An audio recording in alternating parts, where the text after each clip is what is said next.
Recovered Guild Expedition Report. Status: unresolved. Begin record. Most hunters know that Vespoids are dangerous. Not because they're powerful, not because they're intelligent, but because there are always more of them than you expect. A single Vespoid is an annoyance. A swarm can be lethal, but there is another danger hidden within every hive, one that no field guide ever documented, one that no hunter was prepared for. Imagine hearing a buzzing sound that nobody else can hear. A faint vibration at the edge of your perception.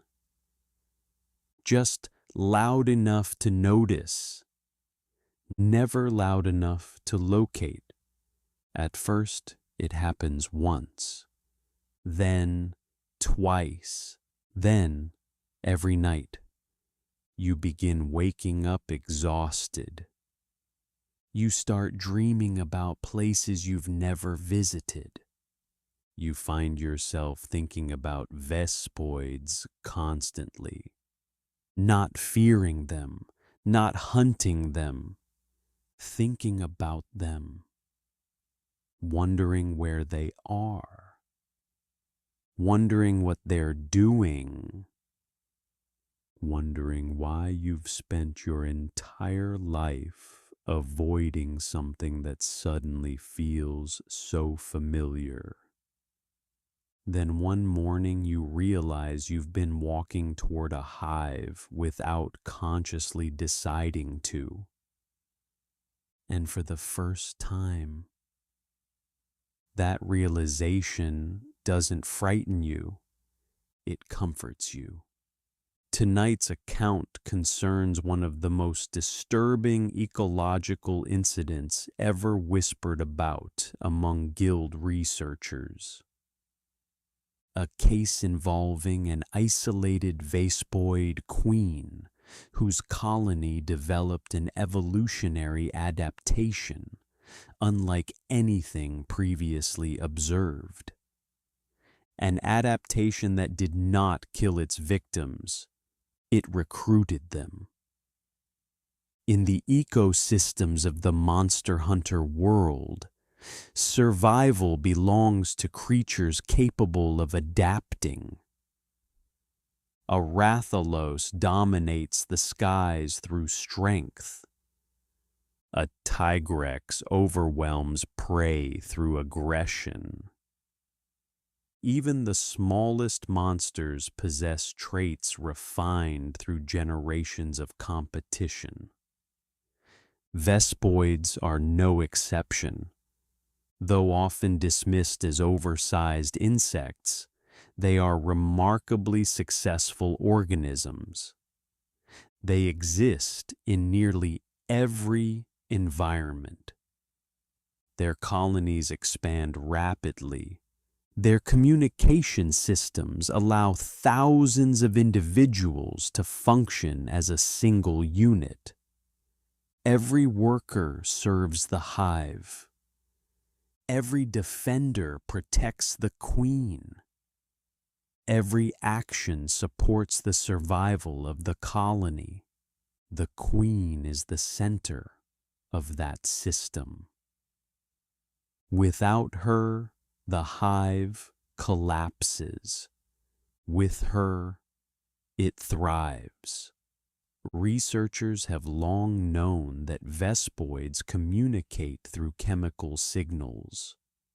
Pheromones coordinate defense responses, direct workers, identify threats, maintain social structure. Simple insect behavior, nothing unusual.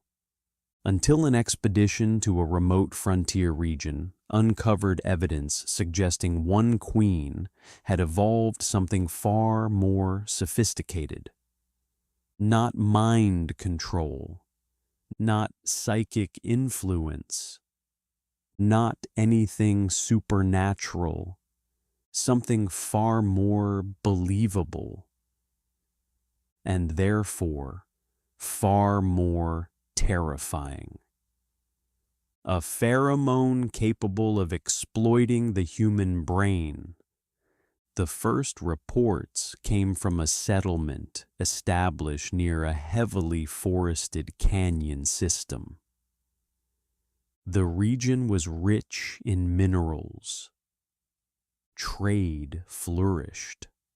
Hunters regularly patrolled the area. The local ecosystem appeared stable. Small Vespoid colonies existed throughout the canyon walls, but none posed a significant threat. For almost 2 years, nothing unusual occurred. Then the complaints began. At first they sounded unrelated. A miner reported hearing insects inside his room. No insects were found. A hunter complained about persistent buzzing during night watches.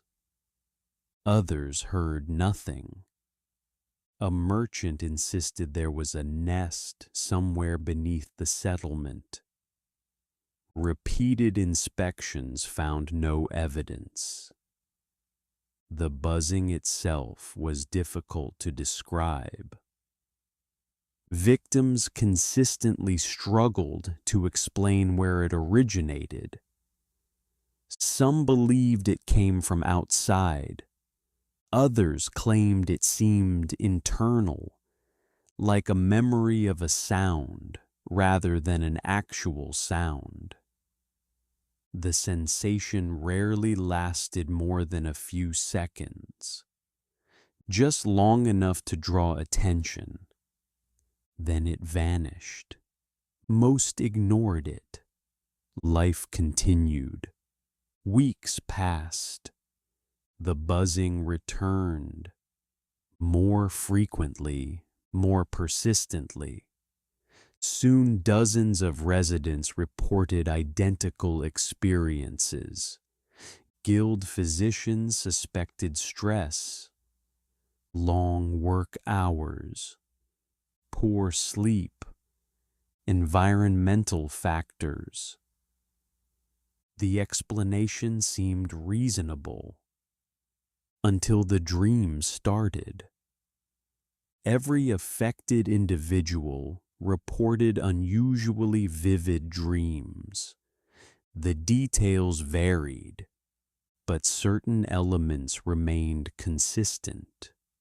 Flowers, warm sunlight, dense vegetation, and always buzzing, not aggressive buzzing, not threatening buzzing, a peaceful drone, the kind of sound that should have been irritating, yet somehow felt reassuring. Many victims described an overwhelming sense of belonging during these dreams, as though they were returning to a place they had forgotten. When they woke up, they often struggled to remember specifics, but the feeling remained. A strange emotional attachment to something they could not identify. Researchers reviewing journals later discovered another pattern. Many victims began sketching circular structures. They drew tunnels, clusters of chambers, branching pathways. Most had never seen the interior of a Vespoid hive, yet their drawings closely resembled actual colony layouts. The sketches appeared unconsciously. People doodled them during conversations, meetings, meals. They often failed to realize what they were drawing until someone pointed it out. The phenomenon became increasingly difficult to explain. Then came the insomnia. Victims began sleeping less and less. Yet many claimed they weren't tired. Several reported spending entire nights awake, listening for the buzzing, waiting for it, wanting to hear it again. One hunter's journal survives from this period. At first, his entries sound rational, concerned, skeptical. He repeatedly dismisses the symptoms as exhaustion. But over time, his tone changes. The later entries become fixated. He writes about the sound constantly, about subtle differences in rhythm, about patterns hidden within the drone. Eventually, he begins describing the buzzing as communication. Not language, not words, something older, simpler, a signal his mind almost understood. His final coherent entry reads, "I think the sound wants me to remember something." The first disappearance occurred 4 days later. The hunter never returned. Search teams found no signs of violence. No monster tracks, no blood, no damaged equipment, only footprints leading away from the settlement, toward the canyon, toward known Vespoid territory. The search was eventually abandoned. Most assumed he had fallen victim to a large monster. Then another person disappeared. Then another. Then 5 more over the next month. The pattern was always identical. Buzzing, dreams, obsessive thoughts, insomnia, disappearance. Witnesses reported increasingly strange behavior among affected individuals. People stared into empty space, stopped speaking mid-conversation, tilted their heads as though listening to something distant. Several developed routines centered around visiting areas near Vespoid nests. Not entering them, simply being near them. One victim spent hours sitting beside a cliff overlooking a hive entrance. When questioned, she couldn't explain why. She only said she felt calm there, safer, less alone. That statement would become disturbingly common. The hive made them feel less alone. The guild finally launched a formal investigation. Veteran hunters were assigned to track the disappearances. What they discovered changed the entire nature of the case. Deep within the canyon system, they located a massive Vespoid colony, unlike any previously documented. The hive was enormous, far larger than local food supplies should have supported. Thousands of Vespoids move through interconnected chambers. The colony should have been unstable, yet it flourished. Researchers initially believed the queen had simply found an unusually productive nesting site. Then they discovered the missing settlers. The victims were alive. That was the first shock. The second was where they were living. Makeshift shelters surrounded the outer portions of the hive. Storage areas contained gathered food. Water had been collected and purified. Paths had been cleared through vegetation. The missing settlers had essentially built a village around the colony. They worked, they ate, they slept, they survived. Everything appeared normal. Except for one detail. Nobody wanted to leave. Rescue teams attempted to escort them back. Many resisted, not violently, emotionally. Several began crying. Others begged to remain. One elderly miner became hysterical when separated from the hive. He repeatedly demanded to know why everyone was trying to isolate him, why they wanted him to be alone. The miners, hunters, and gatherers all described the same sensation. Near the hive, they felt complete.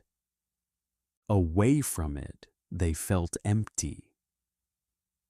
Guild researchers immediately suspected pheromonal influence. Samples were collected. Analysis revealed something extraordinary. The queen was producing chemical compounds unlike any previously documented in Vespoid populations. These compounds dispersed through the environment, attached to vegetation, accumulated on clothing, entered human respiratory systems. Tiny exposures produced negligible effects. Repeated exposures created something far more dangerous. The human brain adapted. Certain neural pathways became increasingly sensitive to the compounds. Reward systems activated. Stress responses diminished. Feelings of safety intensified. The process was gradual. So gradual victims never noticed it happening. They believed every decision was their own. Every desire felt natural. Every urge felt genuine, which made the adaptation incredibly effective. The queen didn't need to force behavior. She simply made proximity to the hive feel emotionally rewarding. Further observations revealed something even more disturbing. The victims weren't merely gathering near the colony. They were beginning to function like parts of it.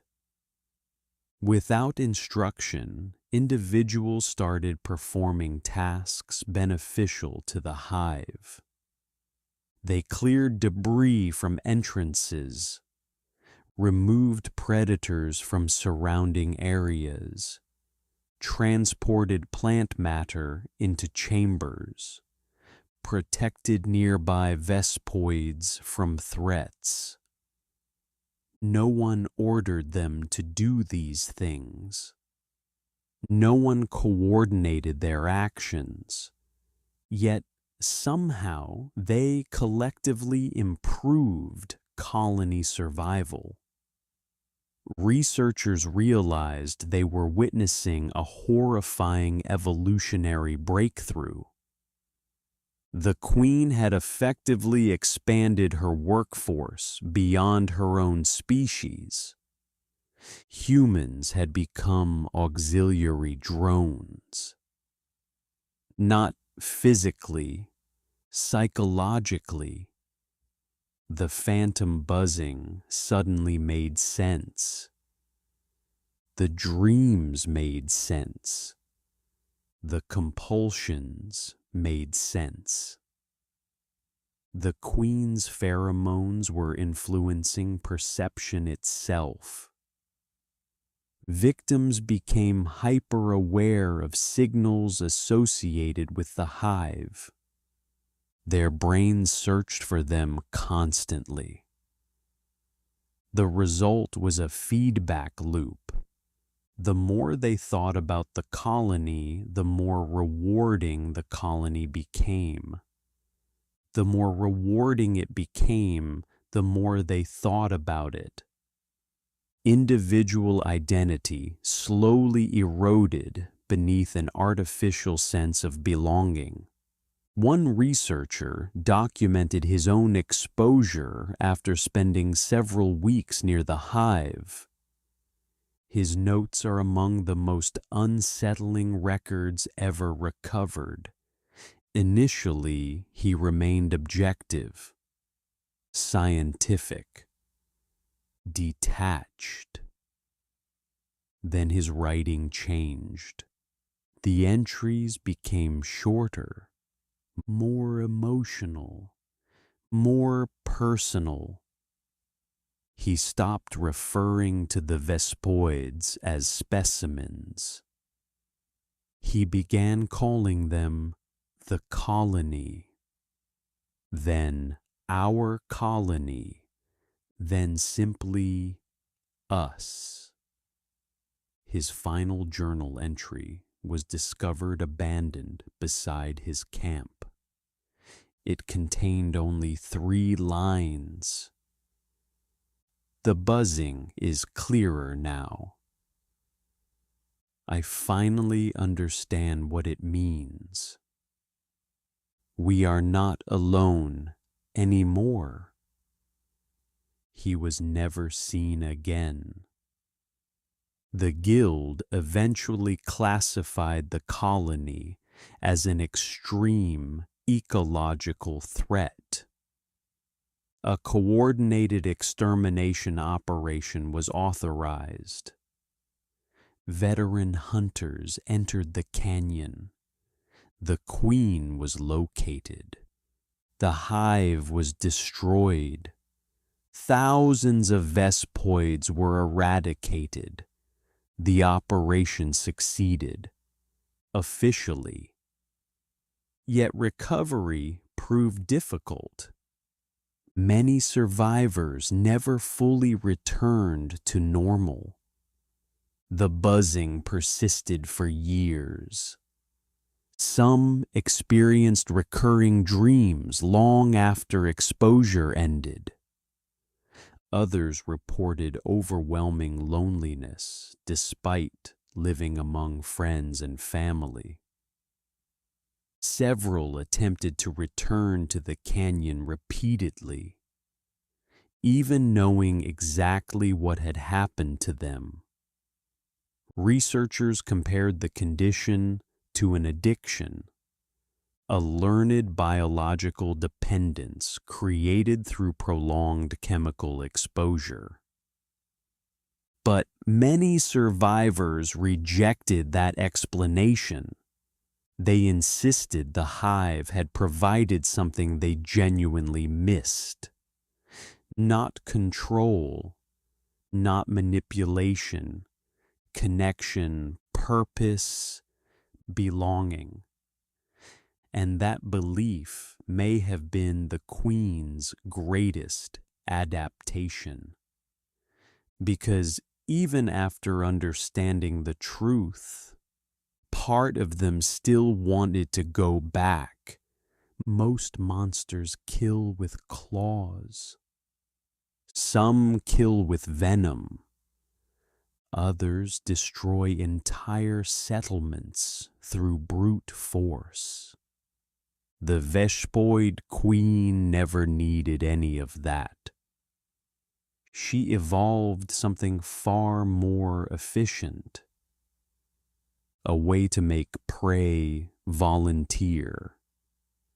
A way to transform individuals into resources without shedding blood. A way to turn a colony into something larger than a nest. A social organism extending beyond the boundaries of its own species. Official records claim the hive was destroyed. Perhaps they are correct. Perhaps the adaptation ended there. Yet guild ecologists continue monitoring isolated Vespoid populations for unusual behavioral changes. Because evolution rarely creates something once. And if a single queen managed to discover a method for recruiting human minds into her colony, there is no reason another couldn't do the same. So, if you ever find yourself deep in the wilderness, and you hear a faint buzzing that no one else seems to notice, pay attention to what happens next. Pay attention to your dreams. Pay attention to your thoughts. Most importantly, pay attention if the sound stops bothering you.